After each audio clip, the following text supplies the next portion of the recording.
बहुत बहुत स्वागत है। आप देख रहे हैं India news afternoon prime time. मैं हूं अमित सिंह। पाकिस्तान से बड़ी खबर है, पीओके से बड़ी खबर है। पाकिस्तान के कब्जे वाले कश्मीर यानी पीओके में हालात लगातार विस्फोटक होते जा रहे हैं। महंगाई, बिजली संकट, आटे की कीमतों और कथित आर्थिक नाकेबंदी के खिलाफ शुरू हुआ आंदोलन अब सीधे पाकिस्तान की सत्ता और सेना के खिलाफ खुली बगावत में बदलता दिखाई दे रहा है। जी हां, पीओके में सक्रिय ज्वाइंट अवामी एक्शन लीग लगातार वहां पर सरकार के खिलाफ प्रदर्शन कर रही है। 8 जुलाई तक अल्टीमेटम दिया गया है। चेतावनी साफ है कि अगर मांगे नहीं मानी गई तो 9 जुलाई से पूरे इलाके में निर्णायक एक महा आंदोलन शुरू हो जाएगा। जी हां, हाल के दिनों में सामने आए वीडियो में हजारों प्रदर्शनकारी सड़कों पर उतरकर पाकिस्तान विरोधी नारे लगाते दिखाई दे रहे हैं। कई सभाओं में सरफरोशी की तमन्ना अब हमारे दिल में है जैसे क्रांतिकारी गीत गूंज रहे हैं। ज्वाइंट अवामी एक्शन कमेटी नेताओं का आरोप है कि पाकिस्तानी सेना और प्रशासन आंदोलन को दबाने के लिए बल प्रयोग कर रहे हैं। संगठन का दावा है कि उसके सैकड़ों कार्यकर्ताओं को गिरफ्तार किया गया है और कई नेताओं पर आतंकवाद विरोधी कानून के तहत कार्रवाई की गई है। विरोध के बीच एक और बड़ा आरोप सामने आया है। आंदोलनकारियों का कहना है कि पूरे इलाके में राशन, दवाओं और जरूरी सामान की आपूर्ति बाधित की जा रही है, जिससे मानवीय संकट गहरा रहा है। ज्वाइंट अवामी एक्शन कमेटी के नेता सरदार अमान खान ने भारत से मानवीय सहायता की मांग करते हुए नियंत्रण रेखा यानी लाइन ऑफ कंट्रोल के कुछ रास्ते खोलने की अपील की है। वो क्या कुछ कह रहे हैं, सबसे पहले प्रतिक्रिया सुनिए, उसके बाद हम बाकी की डिटेल आपको बताएंगे। उस पार मेंढक और पुंछ, राजौरी, डोडा, वहां के आवाम से हमारी अपील है कि इस तरफ राशन की किल्लत है, अद्वियात की किल्लत है और हमें आपकी मदद चाहिए।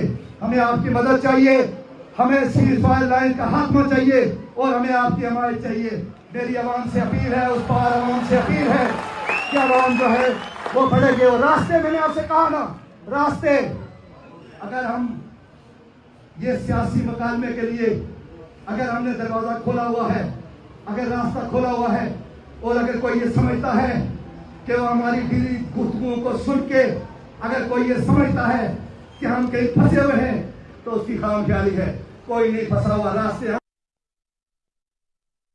तो आपने सुन लिया सरदार अमान खान क्या कह रहे हैं, किस तरह से पाकिस्तान ऑक्युपाइड कश्मीर पीओके में हालात बहुत खराब है। पीओके में क्या कुछ चल रहा है, बीते 10 दिनों में क्या कुछ हुआ है, आइए आपको ग्राफिक के जरिए वो बताते और समझाते हैं। बीते 10 दिनों से पीओके में बवाल मचा हुआ है। ये बवाल क्यों मचा है आपके लिए जानना बेहद जरूरी है। दर्शकों, महंगाई की वजह से लोग परेशान हैं। बिजली दरों और टैक्स के खिलाफ वहां पर आंदोलन शुरू हुआ था। अब वो आंदोलन एक अलग रुख, एक अलग शक्ल अख्तियार कर चुका है। ज्वाइंट अवामी एक्शन कमेटी जो कि वहां पर एक बहुत बड़ा प्रदर्शन कर रही है, उसके बैन के बाद विरोध प्रदर्शन और तेज हो गए जब joint Awami action committee, please change the graphics Saurabh, please change the graphics. Joint Awami action committee वहां पर जो थी उसने एक बहुत बड़ा आंदोलन किया, जिस आंदोलन के बाद वहां पर हालात और खराब हो गए। पाकिस्तान प्रशासन पर दमन और गिरफ्तारी के आरोप लगे हैं। कई इलाकों में सुरक्षा और प्रदर्शनकारियों में टकराव की खबरें भी हैं। राशन और दवाओं की कमी के चलते वहां पर दिक्कतें और बढ़ी हैं। रावलाकोट समेत कई शहरों में बड़े जन प्रदर्शन हुए हैं। वहां पर कहे जा रहा है, वहां पर नारे लग रहे हैं, हमें आज़ादी चाहिए और पीओके पाकिस्तान का हिस्सा नहीं है, जैसे नारे जो आंदोलनकारी हैं वो लगा रहे हैं। आर्थिक मुद्दों से बढ़कर राजनीतिक अधिकारों की मांग वहां पर लगातार देखने को मिल रही है। आगे बढ़ते हैं। जी हां, आपको मैंने वजह बता दी क्यों पीओके में हालात इतने खराब हो गए हैं, क्यों वहां पर दिक्कतें इतनी हो रही हैं। पीओके का इतिहास क्या है वो आइए आपको बता देते हैं। जी हां, 47 में भारत विभाजन के बाद कश्मीर का जो मुद्दा था, सबसे पहले वहां पर यह मुद्दा गर्म होना शुरू हुआ। 47 का मामला था। उसके बाद कबायली हमलावर जो थे उन्होंने पाकिस्तान के समर्थन से कश्मीर के अलग अलग इलाकों में हमले शुरू कर दिए। महाराजा हरि सिंह ने भारत के साथ विलय पत्र पर दस्तखत किया और उसके बाद भारतीय सेना ने मोर्चा संभाला। भारतीय सेना ने बड़े हिस्से को वहां पर मुक्त कराया। 1949 के युद्ध विराम के बाद एक हिस्सा पाकिस्तान के कब्जे में रहा। पाकिस्तान ने इसे आजाद जम्मू कश्मीर नाम दिया। भारत आज भी पूरे जम्मू कश्मीर को अपना अभिन्न अंग मानता है। पीओके 7 दशक से भारत पाक विवाद का लगातार केंद्र बना हुआ है। जी हां, आगे बढ़ते हैं दर्शकों। अब समझिए कि किस तरीके से अब पीओके में हालात खराब हैं। वहां पर लगातार आंदोलन हो रहे हैं। पाक सरकार ने लोगों का राशन पानी बंद कर दिया है ताकि जो आंदोलन करने वाले लोग हैं वो अपने घरों को लौट जाए, लेकिन हालात वहां बहुत खराब हैं। पीओके की जो जनता है वो अपील कर रही है कि लाइन ऑफ कंट्रोल के रास्ते खोल देने चाहिए पीओके के निवासियों के लिए, क्योंकि पाकिस्तान उन पर जाती कर रहा है, उन्हें लगातार परेशान कर रहा है। ये दिक्कतें वहां पर आ रही हैं, परेशानियां आ रही हैं दर्शकों। और सबसे बड़ा मसला यह है कि वहां पर पिछले 1 महीने से आंदोलन लगातार मुखर हो रहा है, आंदोलन लगातार वहां बढ़ता जा रहा है और बावजूद इसके वहां पर स्थितियां ठीक नहीं दिखाई दे रही हैं। भारत सरकार लगातार इस पूरे मामले को मॉनिटर कर रही है। भारत सरकार की तरफ से भी प्रतिक्रिया आई कि पीओके में जो हो रहा है अल्पसंख्यकों के साथ, वहां के निवासियों के साथ, भारत इसकी निंदा करता है और भारत ने इस पर कड़ी प्रतिक्रिया व्यक्त की है। ये तस्वीरें तब की हैं जब स्टेडियम के अंदर हजारों लोग वहां पर जमा थे और पाकिस्तानी सेना ने सभी पर गोलियां चलाने के आदेश दिए थे। 40,000 लोगों पर पाकिस्तानी सेना और रेंजर्स ने और आलोक सहाय जी मेरे साथ जुड़े हैं, विंग कमांडर रिटायर्ड हैं। सर, बहुत बहुत आपका स्वागत है और बहुत शुक्रिया आपने वक्त दिया। पीओके में जो हालात हैं सर, अगर हम उसको देखें तो वहां पर मुश्किलें लगातार बढ़ती जा रही हैं। सरकार उस आंदोलन को कंट्रोल नहीं कर पा रही है। पीओके के जो लोग हैं वो कह रहे हैं कि लाइन ऑफ कंट्रोल खोल देना चाहिए, वो सब भारत में आना चाहते हैं।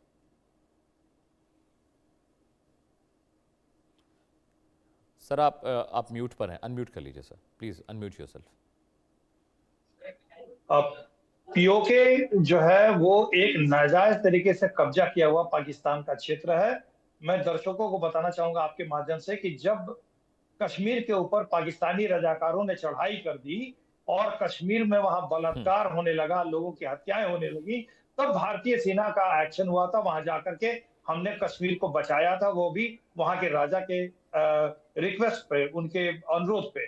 और उसके बाद क्योंकि सीज फायर वहां लागू कर दिया गया, गलती हमारे उस समय के हुक्मरानों ने की कि हम यूनाइटेड नेशंस में उस समय मसला उठ गया और सीज फायर कर दिया गया। तो जितने क्षेत्र पाकिस्तानी सेना अभी खाली नहीं किए थे, वो सारे क्षेत्र जो है वो पाकिस्तान वहां पर अब उसका कंट्रोल हो गया है, जिसको हम पीओके कहते हैं, पाकिस्तान ऑक्युपाइड कश्मीर।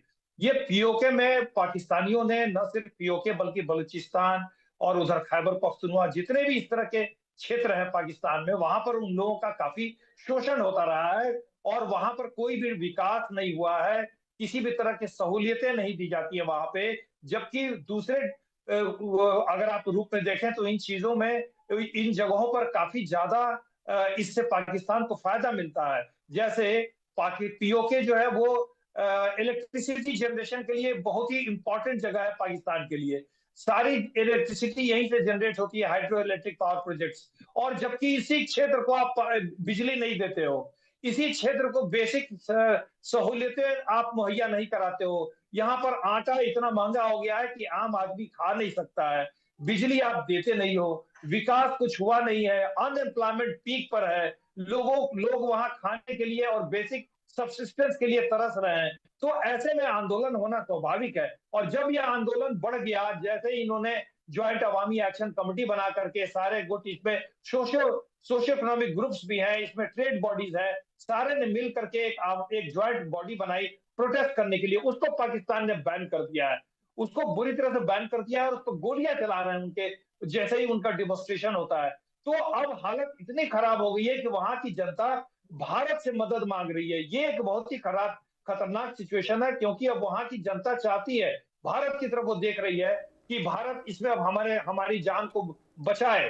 तो ऐसे में भारत को बहुत ही सावधानी पूर्वक कदम उठाने के लिए सोचना पड़ेगा कि हम क्या कर सकते हैं और क्या नहीं कर सकते हैं। ये बहुत ही एक गंभीर मसला है और पाकिस्तान ऑक्युपाइड कश्मीर अब पाकिस्तान के साथ नहीं रहेगा, यह लगभग निश्चित हो चुका है। जी हाँ,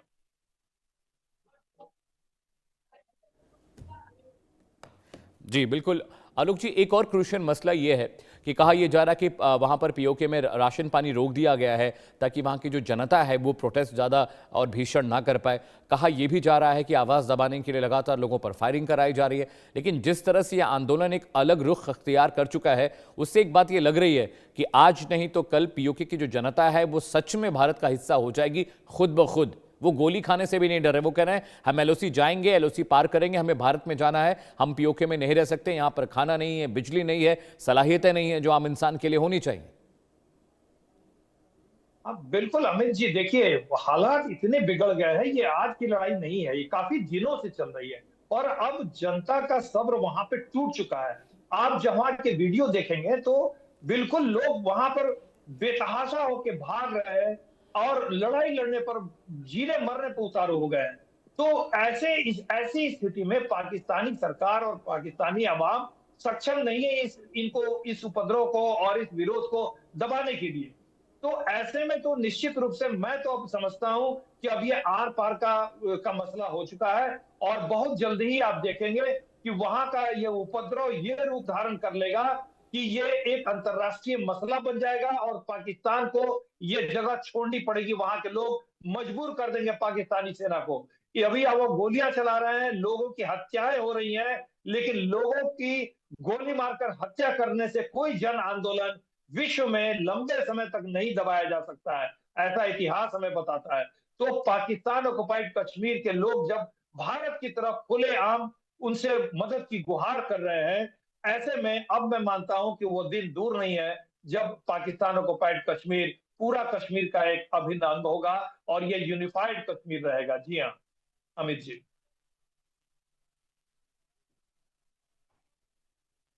आलोक जी, एक चीज और मैं समझना चाह रहा हूं, क्या पीओके के जो हालात हैं, पाकिस्तान ऑक्युपाइड कश्मीर के जो हालात हैं, क्या पाकिस्तान सरकार के हाथ से चीजें अब निकल चुकी हैं?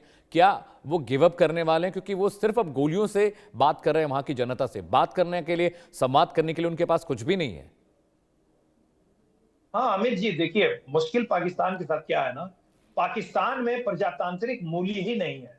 वहां के शासकों में अगर आप देखिए, हर किसी विरोध का, हर किसी डिमांड का, जो भी वहां मांगे की जाती हैं विभिन्न क्षेत्रों में, उसको वे दूसरे ढंग से लेते हैं। उसको एक दमनकारी नीति अगर आप अपनाएं हर जगह आम जनता के ऊपर में, तो चीजें खराब होती जाएंगी। यही यही बात बलूचिस्तान के साथ हुआ, यही चीज खैबर पख्तूनख्वा के साथ हो रहा है। लेकिन ये जो पाकिस्तान में जो शासक हैं, ये इतने इनका जो एक फंडामेंटलिस्ट रूप देखने को मिलता है और काफी कट्टरता के साथ ये हर किसी विरोध को दबाने की कोशिश करते हैं। और ये नीति इनकी जो रही है, उसी के कारण आज पाकिस्तान का बिखराव हो रहा है और पाकिस्तान के टूटने के दिन अब बिल्कुल नजदीक आ गए। अमित जी, आप देखिए 3 हिस्से में बहुत ही बड़े रूप में इस कदर विरोध हो रहा है कि पाकिस्तानी सेना और पाकिस्तानी शासन उन तीनों क्षेत्रों में उन उन विरोधों को कंट्रोल नहीं कर पा रहा है और ये एक खतरनाक स्थिति है। ये खतरनाक स्थिति है पाकिस्तान के लिए और पीओके अभी सबसे ज्यादा उबल रहा है। और दूसरा उधर अगर आप उत्तर पश्चिम में देखें, खैबर पख्तूनख्वा का क्षेत्र, जहां पर अफगानी जो है वो लड़ने मारने पर उतारू हो गए हैं और दक्षिण पश्चिम में बलूची जो है उन्होंने भी सर पे कफन बांध लिया है। तो पाकिस्तान के लिए अब बुरे दिन आ गए हैं। जी हाँ अमित जी। और राइट आलोक जी, मेरे सहयोगी जनरल साहब भी जुड़ रहे हैं, उनके पास मैं जा रहा हूं। अजय, आप मुझे सुन पा रहे हैं? अजय, पीओके की हालत लगातार खराब हो रही है। अब वहाँ की जो पब्लिक है, जो वहाँ पर कम्युनिकेशन सरकार और सेना के बीच होना चाहिए था, वो कम्युनिकेशन बंद हो गया है। वहाँ सिर्फ गोलियों से बात की जा रही है, लोगों को मारा पीटा जा रहा है, राशन बंद कर दिया गया है, बिजली सप्लाई रोक दी गई है, पानी की पाइपें काट दी गई हैं ताकि जो प्रदर्शनकारी इलाके के लोग हैं वो अपने घरों को लौट जाएं, थक जाएं, हार जाएं।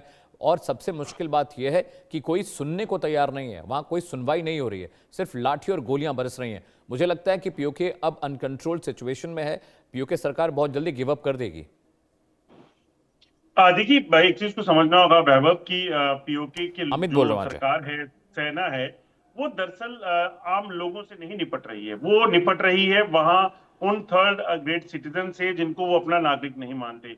उन्हें कोई फर्क नहीं पड़ता वहां गोली चलने से कोई मर जाएगा, उन्हें कोई फर्क नहीं पड़ता कि वहां के लोग जो हैं उनकी बुनियादी सुविधाएं जो है उसकी मांग को लेकर जो प्रदर्शन हो रहे हैं उसे सुना जाए। इसलिए उनके लिए कोई मैटर नहीं करता है। इसलिए उन्हें ये भी फर्क नहीं पड़ता है कि उनको राशन बंद हो जाए, उनको बिजली पानी की सप्लाई बंद हो जाए।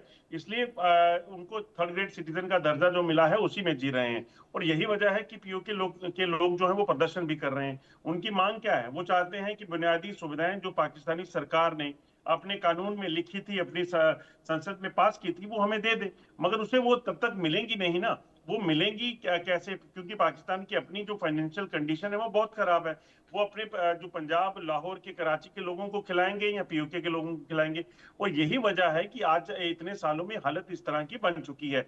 आज जो सप्लाई बंद की है, अब लोगों ने ये तय कर दिया कि अब पाकिस्तान सरकार तो कुछ नहीं करेगी, ना हमारी बातें सुनेगी, ना हम जो मांग रहे हैं वो देगी और ना ही हम पर गोलियां रुकेंगी। तो उन्हें लगता है कि एक बार मरना बेटर है बार बार मरने से। इसलिए उन्होंने दावा किया कि अगर आप लोग नहीं सुनेंगे, 9 तारीख का जो समय दिया है नहीं सुनते तो हमारे पास जो दूसरे ऑप्शंस हैं हम उस ओर रुख करेंगे। और दूसरे ऑप्शन पाकिस्तान जानता है कि वो क्या है। पाकिस्तान को पता है कि वहां पर सरहद पर पहले से आर्मी है उनकी, और उस आर्मी के सामने इन लोगों को धकेला जाएगा, फिर और मौतें होंगी। तो इसलिए वहां कोई फर्क नहीं पड़ेगा इनके मारे जाने से। मगर लोगों ने जो मन बनाया है उसके बाद उनका जो मन बनाने का जरिया है, तरीका है, और उन्होंने जो किया है उसके पीछे की वजह यह है कि वो चाहते हैं कि दुनिया इसे सुने, भारत इसे सुने। जो हो रहा है इस अत्याचार को अब रोकने के लिए किसी ना किसी को हस्तक्षेप जो है वो करना होगा। ठीक है, आलोक जी के पास जा रहा हूँ। आलोक सर, एक मसला ये भी है कि जैसा कि अजय कह रहे हैं कि उनको कोई फिक्र नहीं है पीओके में क्या हो रहा है। एक अलग देश जैसा वहाँ माहौल है, अलग झंडा, अलग प्रधानमंत्री, सब चीज़ें ऐसी अलहदा होती हैं।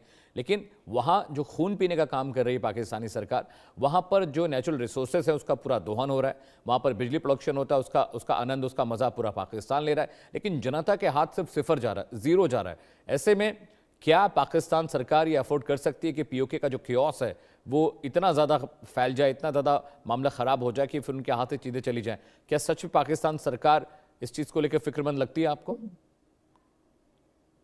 अमित जी, देखिए, मुझे नहीं लगता है कि पाकिस्तानी सरकार और पाकिस्तानी सेना अभी उनके लिए फिक्रमंद है, क्योंकि जो हालत है वहां पे 3500 मेगावाट की बिजली का उत्पादन होता है, 250-300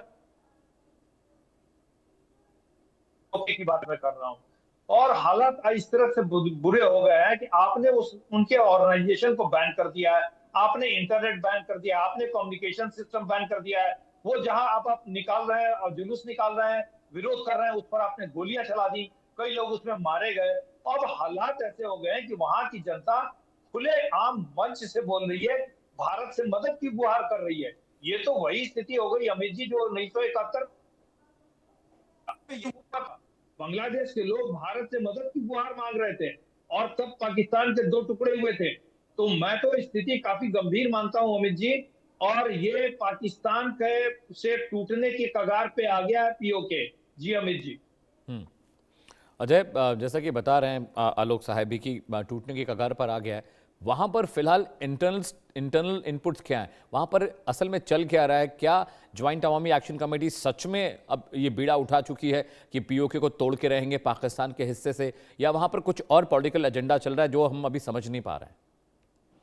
देखिए वैभव, सबसे बड़ी बात पाकिस्तान ने जो किया पिछले कुछ सालों में, उसे पता था कि पाकिस्तान के कब्जे वाले कश्मीर के जो लोग हैं वो लोग आहिस्ता आहिस्ता उनके हाथ से निकल जाएंगे, क्योंकि अत्याचार सहने का मादा जो है वो एक लिमिट तक होता है। इसीलिए पाकिस्तान ने पीओके में पहले पाकिस्तान के बाकी इलाकों से लोगों को लाकर बसाया। अब आप देखें तो सारा पीओके अगर प्रदर्शन कराया तो कुछ एक लोग ऐसे भी हैं जो एक अलग एजेंडे पे चल रहे हैं, क्योंकि वो लोग जो हैं वो अलग जगह से आकर वहां बसे हुए हैं। दूसरी चीज, वहां पर सेना की डिप्लॉयमेंट है, बाहर निकलोगे तो गोली मारेंगे, इस चीज को लेकर उन्होंने किया हुआ है।